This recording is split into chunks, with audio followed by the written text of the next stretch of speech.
নিজের উপার্জনের টাকা দিয়ে বাবা মাকে কিছু দেওয়ার মজাটাই আলাদা।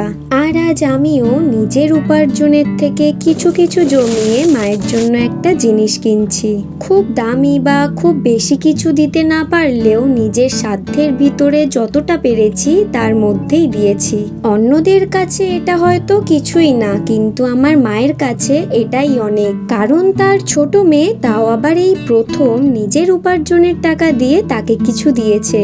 কমেন্টে জানাও সর্বশ্রেষ্ঠ মা বাবাকে তোমরা কোন উপহারটা দিয়েছো। ফোন কেনার পর এবার ফোনের যাবতীয় জিনিস মানে কভার, স্ক্রিন গার্ড সবই কেনা হয়ে গেছে। এবার পালা মাকে দেওয়ার। ফোন কেনার আগে তো অনেকবার না করা হয়ে গেছে যে দিতে হবে না, শুধু শুধু টাকা নষ্ট করতে হবে না, যেটা সব মায়েরাই আর কি বলে থাকে। কিন্তু ফোনটা হাতে পাওয়ার পর কিছু না বললেও মায়ের মুখের হাসিতেই বোঝা গেছে খুব খুশি।